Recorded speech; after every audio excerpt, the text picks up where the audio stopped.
Hello everyone, welcome back to Changfied YouTube channel, your trusted source for latest updates across South Sudan and beyond. Today news bring us to South Sudan border with Uganda, where fighting has broken out between the armies of the two neighboring countries. The situation has forced many families to leave their home and has increased fear among local communities. We will explain what happened, why the fighting started, what local leaders are saying, and what this could mean for both countries. Before we proceed with this latest update, I would like you to help the channel by subscribing, turn on the notification bell so whenever we upload a new video, you can be notified. According to the report, serious fighting was reported on Tuesday in Kajekeji County located in central Equatorial State near the border with Uganda. According to local officials, soldiers from the South Sudan People Defense Force, known as the SSPDF, exchanged gunfire with soldiers from the Uganda People Defense Forces, commonly known as the UPDF. The fighting happened around the village of Nandejo, Puri, and Gorbeleng. These communities lie close to the international border where both countries have disagreed for many years about the exact location of the boundary. Although South Sudan and Uganda have generally maintained friendly relations, disagreement over border areas have continued to create tension. This latest incident has raised fresh concern among local residents. So let's look at what led to the fighting. According to this information, the commissioner of Kajekeji County, Jackson Mule, explained that the conflict did not begin suddenly. He said that about 1 week before the shooting started, officials from Uganda, Yumbe district sent him a letter. According to the commissioner, the Uganda resident district commissioner demanded that South Sudan remove its soldiers from several border villages.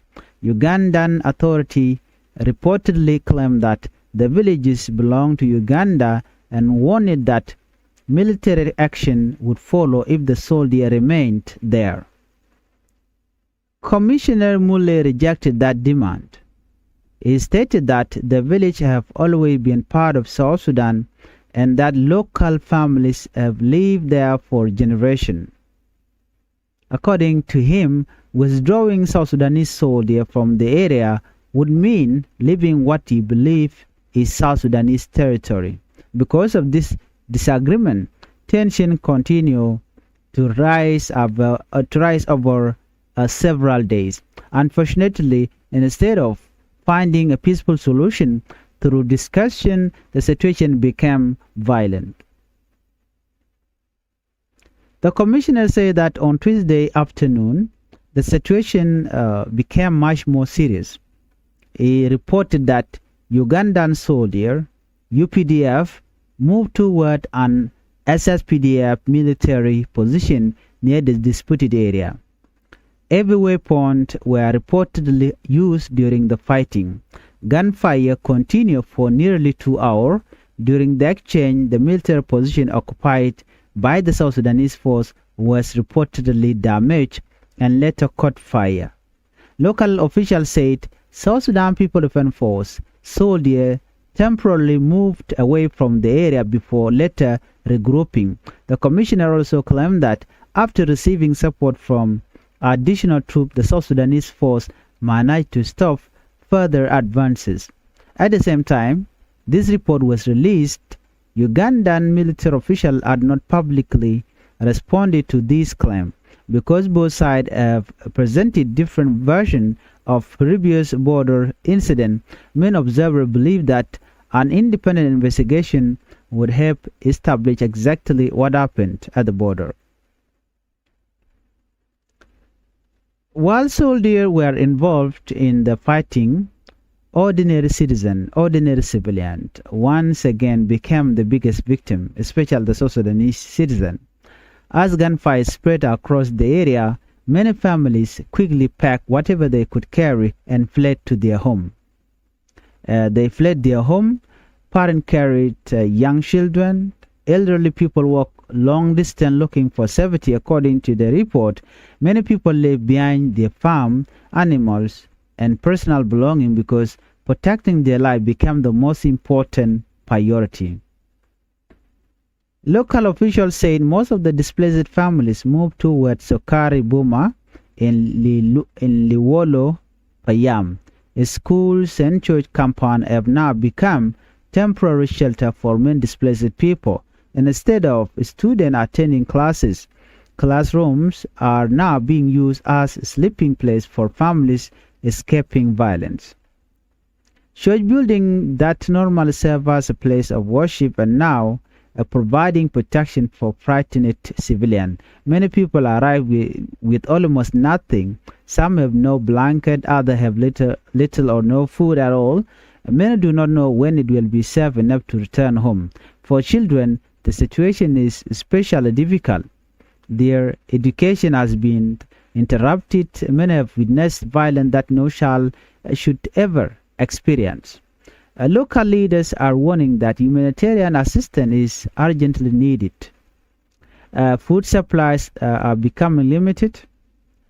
Clean drinking water may also become a challenge if larger number of displaced people continue arriving. Health services in rural areas are already limited and overcrowded. Shelter increase the risk of disease outbreak. Women, children, elderly people, and people living with disability often suffer the most during displacement. Without quick assistance, living conditions may become even more difficult in the coming days. Because of these concerns, the county commissioner appealed to humanitarian organizations, including United Nations agencies and the Red Cross, to assess the situation and provide emergency support. He also encouraged civilians living near the fighting to move to safe locations until security improved. Border disagreements are not uncommon in Africa. Many international borders were created many years ago, and in some areas, the exact boundary remain unclear. When communities from neighboring countries have lived close together for generations, disagreement over land ownership can become complicated. Sometimes local leaders disagree, sometimes government officials disagree, and in the worst cases, military forces become involved. When that happens, civilians usually suffer the most. Homes are destroyed, business closed, schools stop working, farmers cannot plant or harvest crops. Children grow up surrounded by fear instead of stability. That is why many peace experts continue to encourage government to solve border disputes through dialogue instead of military action. Even when disagreements are serious, peaceful negotiation often save life and prevent long-term damage. Following the fighting, Commissioner Jackson Mule appealed directly to both the government of South Sudan and government of Uganda. He urged leaders from both countries to open discussions and peacefully settle the disagreement over the border. He said dialogue remains the best way to prevent further violence. Many residents in Kajokeji share the same hope. People living along the border do not want war, they want peace.